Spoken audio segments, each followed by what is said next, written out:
Bonjour à tous et bienvenue chez Prima Mercerie. Aujourd'hui, nous allons coudre ensemble un porte-carte qui fera aussi office de porte-monnaie. Vous aurez un compartiment pour une carte, un compartiment pour votre monnaie et un compartiment pour une autre carte ou bien pour y glisser des billets si vous le souhaitez. Pour ce faire, nous allons avoir besoin d'une feuille de papier A3. Si vous n'en avez pas, vous pouvez réconcilier deux feuilles de papier A4. Celle-ci nous permettra de tracer le gabarit de notre porte-carte/monnaie dessus. Une paire de ciseaux à papier pour pouvoir découper notre gabarit. Deux tissus pour le porte-monnaie, un tissu principal que l'on a choisi ici à motif et un tissu doublure qui sera uni.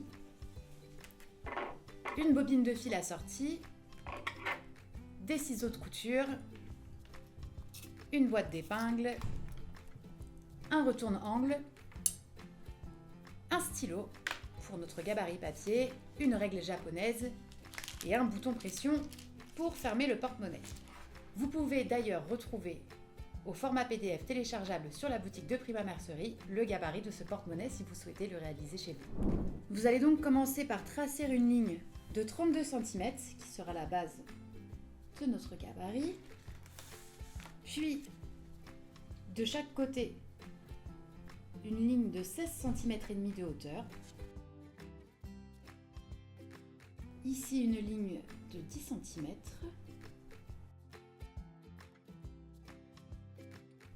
Pareil de l'autre côté. Et là, vous allez faire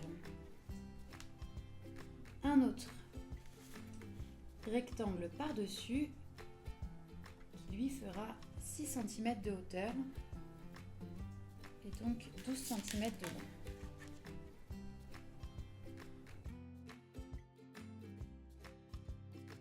Vous prenez maintenant vos ciseaux à papier et vous allez découper votre gabarit. Vous allez reprendre votre règle, marquer un repère à 1,5 cm ici et 1,5 cm là.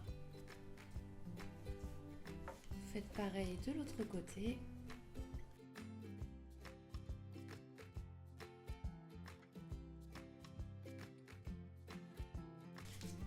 Et nous allons simplement venir dessiner à main levée un arrondi.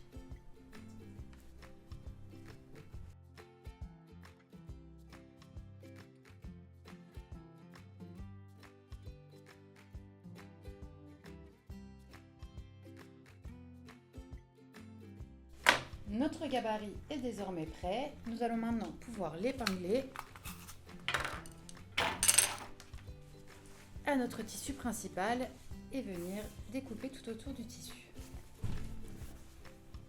Vous l'épinglez avec le tissu principal entièrement déplié, nous n'avons besoin de le couper qu'une seule fois dans le tissu.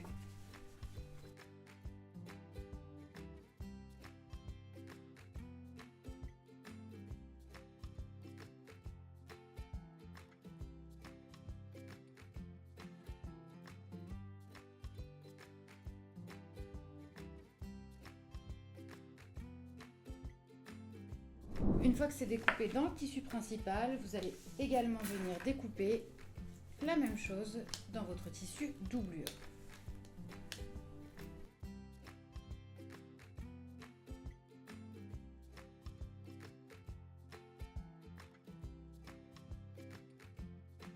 Votre tissu principal et votre tissu doublure sont maintenant découpés. Nous allons positionner nos deux tissus endroit contre endroit. Donc ici, nous avons l'endroit de notre tissu principal. Pour notre doublure, il n'y a ni envers ni endroit, donc vous pouvez le positionner comme ça. Et vous allez venir coudre tout autour à 1 cm en laissant une ouverture en bas pour pouvoir retourner votre ouvrage.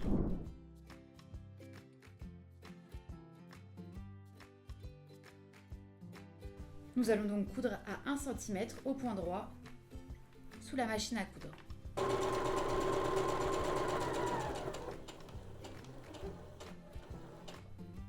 Lorsque vous arrivez à un angle, veillez à bien laisser votre aiguille plantée dans le tissu, soulever le pied de biche et faire pivoter votre tissu afin de poursuivre votre couture.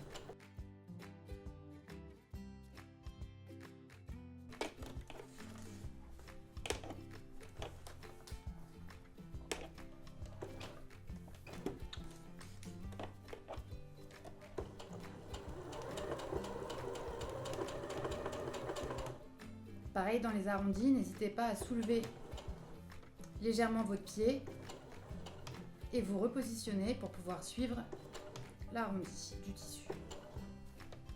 Nous allons venir dégarnir les angles.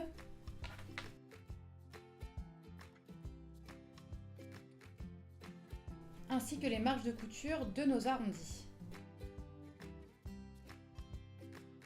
Vous allez également venir cranter dans les coins au plus près de la couture, à environ 1 mm.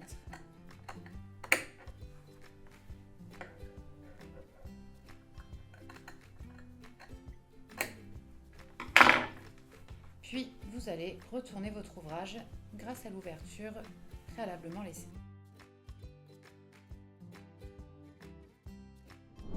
Vous allez vous aider de votre retourne-angle pour pouvoir former proprement vos coins.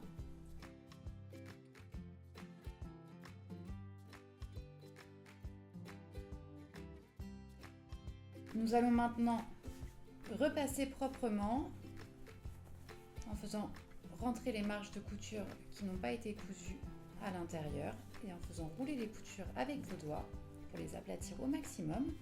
Vous allez passer un bon coup de fer à repasser et ensuite nous allons faire une surpiqûre pour pouvoir refermer cette ouverture, mais nous allons la faire sur tout le long de notre ouvrage. Maintenant que vous avez réalisé votre surpiqûre sur tout le tour de votre ouvrage, vous allez le plier envers contre envers et venir tracer une ligne ici à 4,5 cm du bord.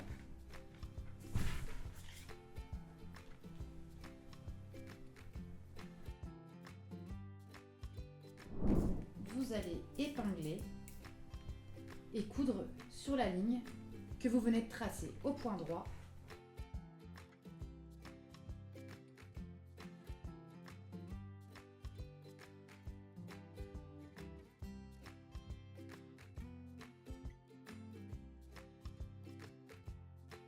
Une fois que vous avez cousu, on va se munir de notre fer à repasser et on va venir ouvrir la marge de couture d'une certaine manière.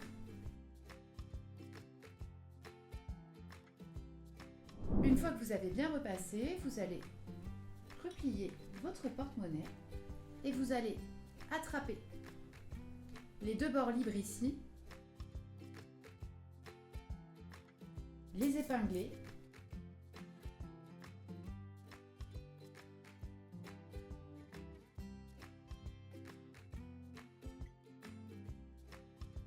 et vous allez piquer au point droit dans la surpiqûre que vous avez préalablement réalisée.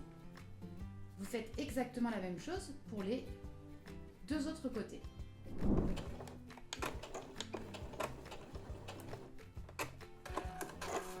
Notre porte-monnaie est presque terminée, il nous reste simplement à poser un bouton pression.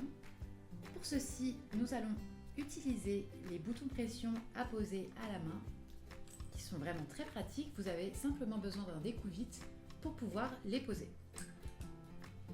Vous avez deux parties sur ces boutons pression. Nous allons poser celle-ci en bas et celle-ci en haut pour pouvoir refermer. Nous allons, dans un premier temps, marquer avec des épingles l'endroit où nous souhaitons positionner le bouton pression.